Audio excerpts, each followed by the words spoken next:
From the University of Waikato, Professor Alexander Gillespie joins us. Good evening, Professor Gillespie, and thanks for joining us. Good evening, Pat. Very interesting article that I saw that you wrote in the conversation, for the conversation. To meet the Chinese challenge in the Pacific, New Zealand needs to put its money where its mouth is. I'd love to talk to you about this, and thank you for joining us and giving us a few minutes to have a bit of a chat about it. I guess the best place to start is to go, what is the Chinese challenge in the Pacific? If we need to meet this challenge, what actually is it?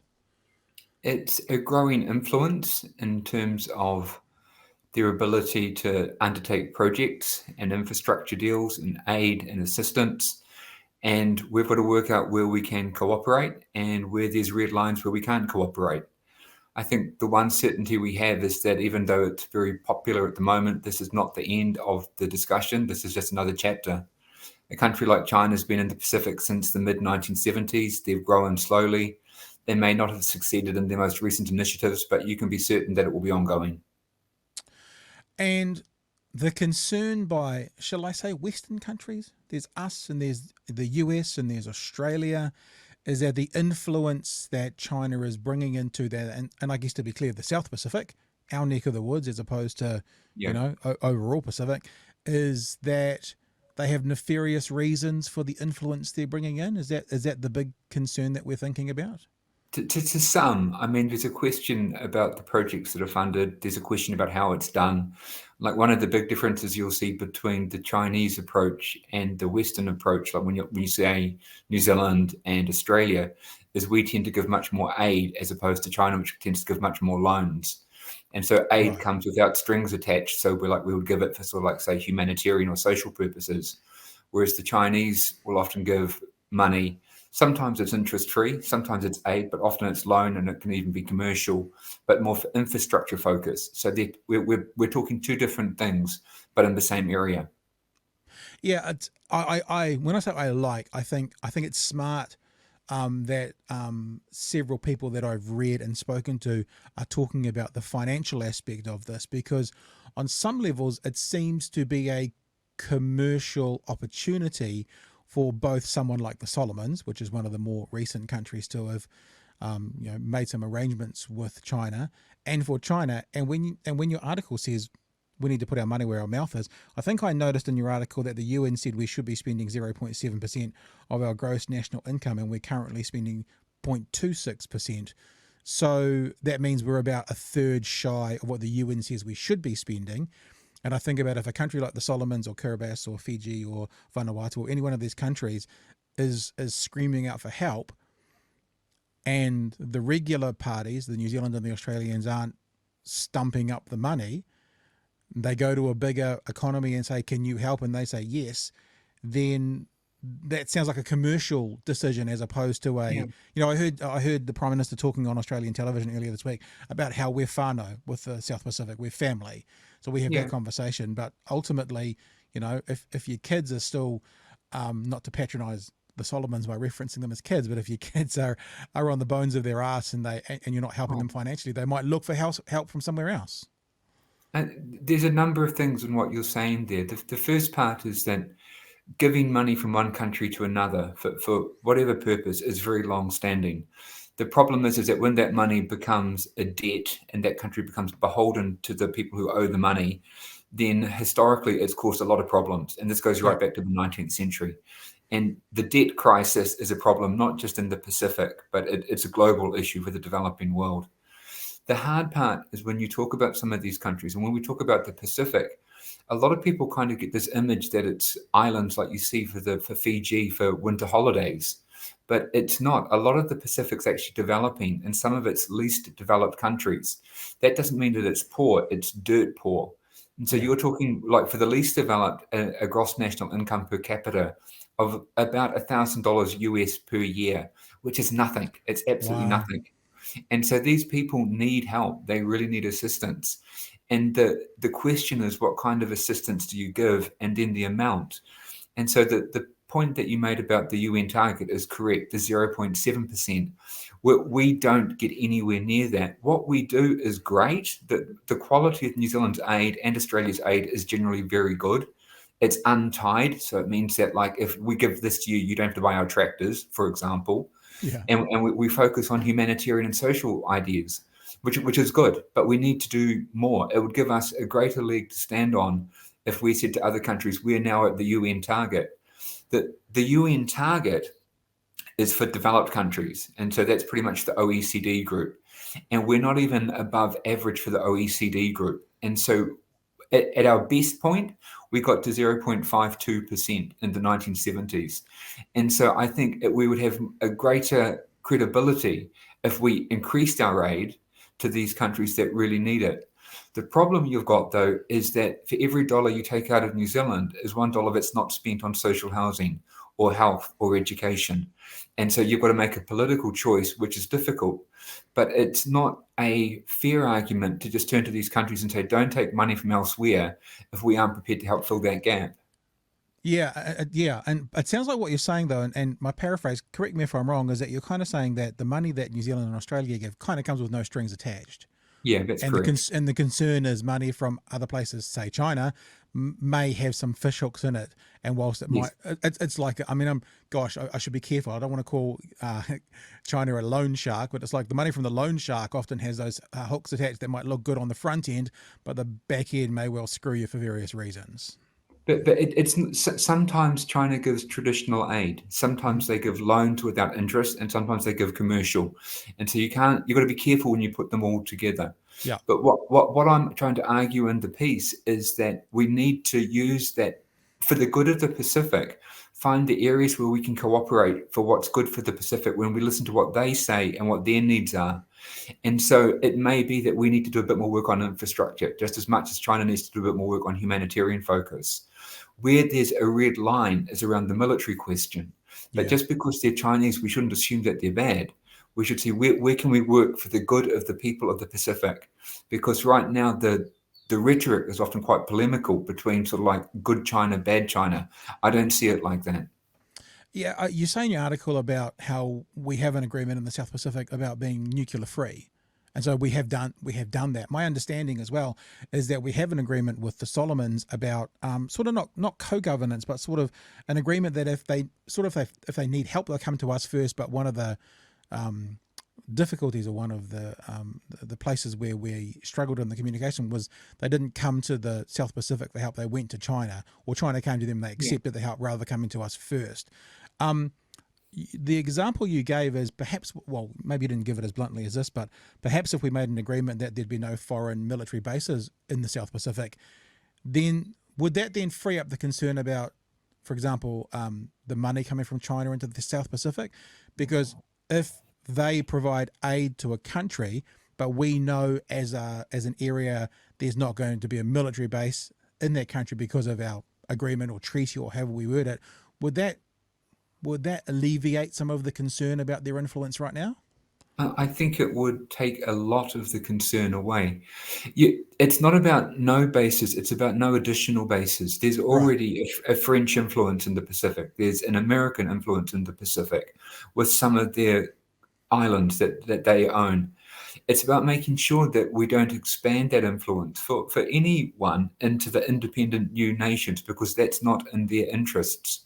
If there is a security concern, like I think not just like a police issue, but like a greater civil disturbance, we should deal with this multilaterally through the United Nations and through peacekeepers, like New Zealand and Australia have done before. So you go through an international forum, you get it delegated to those countries, which is typically us, and we Right. deal with it multilaterally. It's when it's dealt with bilaterally, Hmm. and one country could just send its people in and then have a much greater footprint that we have to have concern.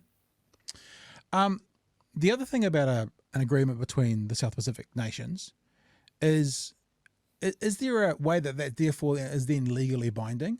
I mean, it seems that what the Solomons have done with China recently is kind of outside the agreement that was had within the South Pacific. So let's say all the countries came together and they went, "Yep, let's sign a treaty, let's sign an agreement," and it says no additional foreign military bases.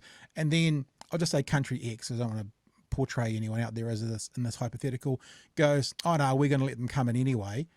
Is there any recourse to that if the countries have agreed, Not like not as a sovereign state?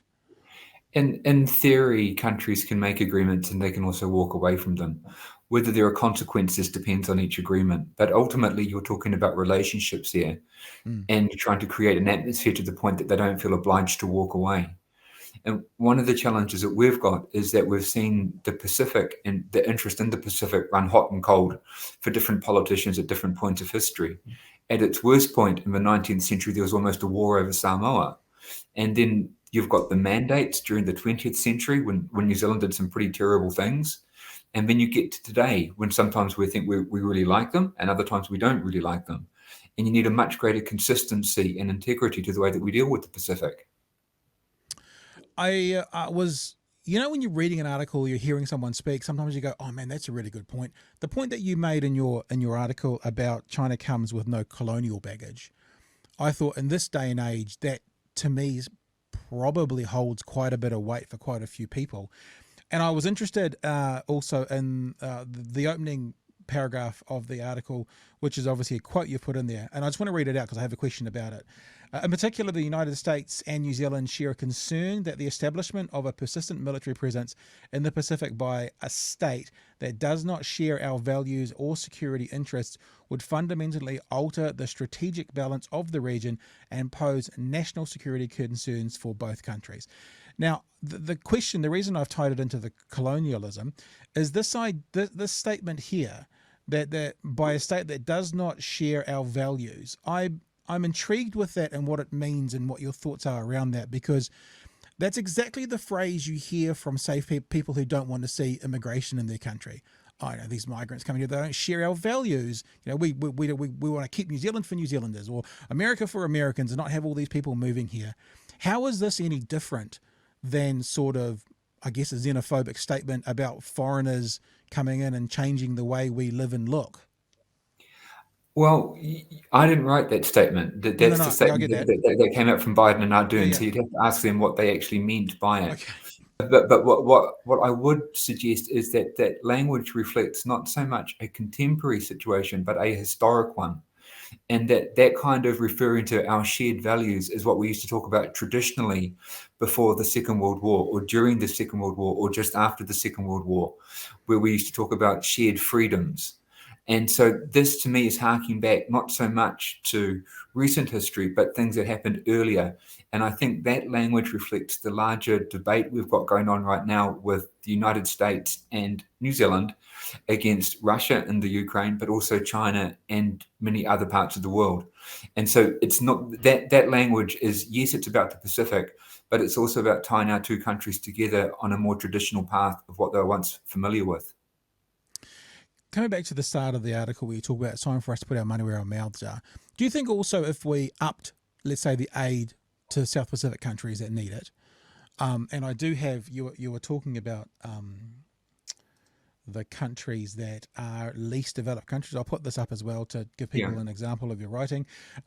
3 states in the region, Kiribati, Solomon Islands, and Tuvalu, are in the UN's least developed countries category. 2 others, Samoa, Vanuatu, are just above the threshold. Most are at high risk of debt distress, increasing the risk of poor policy decisions to simply pay the bills.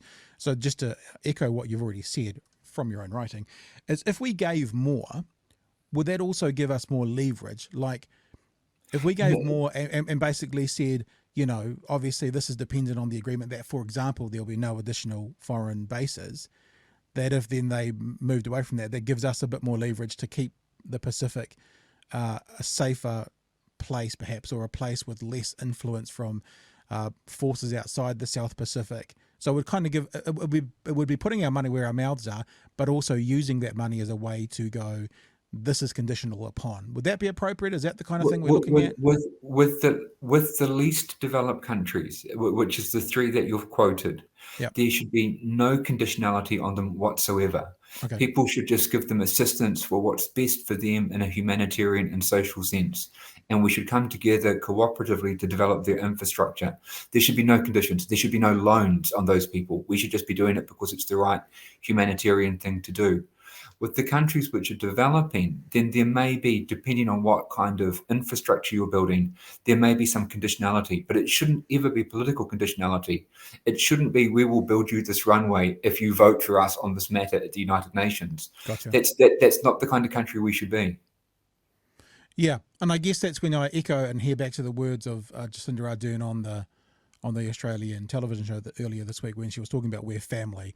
I mean, you wouldn't the family idea is more of a looking after for the sake of looking after, as opposed to That's right.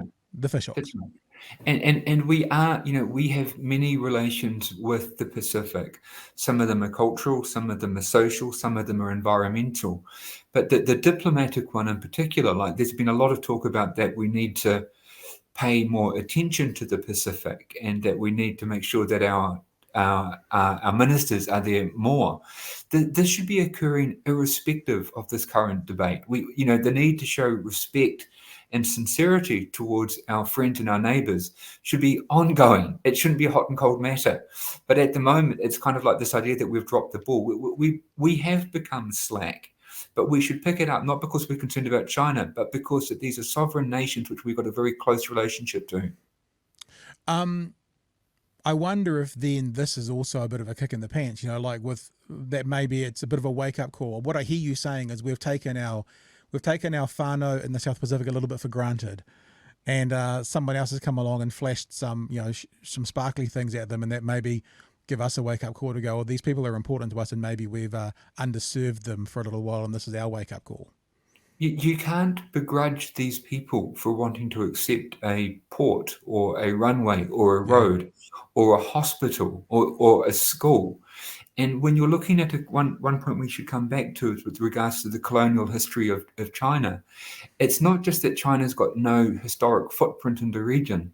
They've also got an exceptionally good success rate with regards to development in terms of how fast that they've actually leapfrogged their country from a developing country to a global superpower in the space of 50 years. And you could sort of like say, well, yes, the Pacific was our backyard for 100 years, and a lot of it hasn't changed. And you could almost argue that after 100 years of Western development, some of these countries have not made great leaps and bounds. But if another country comes in with China, which has got a track record of progress in terms of human life longevity and in terms of sustainable development or economic development, you've got to have a better alternative to these countries than just say, don't take it. You've got to put your money where your mouth is. You've got to be prepared to get more engaged. And if you're not more engaged, but there's someone else who's willing to take them out and show them what can be done, it's not fair to criticize them for their choices when they are in such desperate need often. Are there any theories out there, or is there any absolute knowledge as to exactly why China is trying to maybe build bigger relationships or an incursion into the South Pacific? I mean, I hear that some people are showing concern about getting a presence, military bases, but do we actually know what's behind it from China? Well, it's not just the Pacific. It's across Africa. It's across Southeast Asia. It's in many parts of Eastern Europe as well. It's their initiatives to develop and gain influence. And I think the big picture here is that China sees itself as a authority in the 21st century and a global leader. And they're already there. And this is just one of their tools among many that they will use to increase their prestige and their power. And I think in some ways it will be good, but in other ways it could be negative. And it's about trying to work out where we can work with them and where we can't, and then putting down that line in the sand. And that's not just for our good, but it's also for the good of the people. Because one thing you can know with with China right now is not actually spending that much compared to what they could be spending. And if they decide to try to out bankroll us, they could, and we won't be able to outbid China. So the smart thing is to try to find those ways where we can both come together, cooperate for the common good. Yeah, I sort of had a conversation around China and the Pacific with Robert Patman not too long ago, and I you have to excuse me because most things in my head turn into sporting analogies. I don't know why, but like any of our rugby players would earn much better money playing in Europe. Like without question, we can't compete with their money, but what we can compete with is the black jersey. If you want to be an All Black, you got to stay in New Zealand to play for that black jersey. So we have something within our culture for that group of people that make us an attractive choice. And I think, as you say, competing against China financially, we're always going to lose. So what is there that makes us the obvious partner, us being us in Australia, for the South Pacific nations, above and beyond just the money and just the influence? And maybe Well, that's what they need to if you figure out. want that one thing that no one else is actually talking about that would really change the playing field, it's immigration. And so, Right. if you wanted to create a better relationship with a lot of the Pacific, apart from those ones which we have a traditional standing with, if you improve the immigration standing, you would often go a lot further than many of these other considerations. But immigration is often considered one of those topics which is off the table because it's too much of a political hot potato. So are you suggesting, because I think the Cook Islands have pretty much, New Zealand and Australia, the Cook Islands can come and go as they please. Are you suggesting that it could be something like within that South Pacific region and countries, able to come and go into New Zealand as much as they want without visas, immigrate here without any other necessity other than want to? That could be the black jersey, so to speak, to keep these guys within our family network. No, I'm not suggesting that. What I am suggesting, though, is that there's a lot of ways that you can enhance relationships. And immigration is one of those topics. Aid is one of those topics. Assistance is one of those topics. Cooperative ventures, sharing environmental goals. This is just another factor that you need to put into the mix. Right, right. When you talked about China's influence in Africa and Eastern Europe, if we in New Zealand are talking about we need to put our money where our mouths are, what are the countries in those parts of the world that I'm assuming would be the same idea? They need to put their money where their mouths are, or is there a different solution for those countries if they have the same It, concerns? the problem of developing countries becoming beholden to China is something which America and Europe, well, America more, is dealing with all over the place. For us, our focus can only be the Pacific. Yep. 65% of our aid goes to the Pacific, and that's good. It's good to have a regional focus, but we can't solve Africa's problems, and we can't solve those other parts of the world, but we can focus on those closer to home. Yeah. All right. Just finally, because I know it's 18 months away, but we're already hearing election rhetoric kind of kicking off between Labour and National. Obviously, according to the UN, they're saying we're not spending enough of our gross national income on aid. Is there a concern, or is there a difference that you see within perhaps Labour to National? Like, which side may solve this issue better? Is it the same under both of them? Is it going to be an election conversation? Well, I think there's going to be a lot of other things to talk about with this election, but something like foreign aid and assistance has always been a bit of a football between the parties over what it's spent on and the amount. In an ideal, mature world, that we would speak with one voice, and New Zealand would try to meet the 0.7% target, and it wouldn't become something where we try to downgrade or upgrade political point scoring. But at the moment, we're not there. But you may see it that they might try to outbid each other, and then they might start trying to debate what it should be spent on. I don't think that's a fruitful way. I think a clear, shared, coherent platform where the country aims for 0.7%, untied aid, humanitarian and social focus, and infrastructure in cooperation with others where possible. Last question. There has been some criticism from National aimed at Nanaia Mahuta and her response to what's happening in the South Pacific around China and their influence there. Do you think that criticism is fair and warranted, or do you think that National's playing politics and trying to point score, or somewhere in between? I think it's not warranted per se. I think the fact that the minister doesn't necessarily get on a plane doesn't mean she doesn't know what's going on. It's a good look for the photo opportunities, but these will come and go as quickly as the planes land and depart. Yeah. I think it's more important to make sure that we get the aid settings right and the amount given increased. Brilliant. The professor, from the University of Waikato, Professor Alexander Gillespie. Hey, thank you for joining us. I really enjoyed it, and I can see, and from our conversations on email, I look forward to having you back about talking about all sorts of stuff, including Ukraine and other things as well. So thank you for giving us some time today. You're welcome, Pat. Okay, see you later.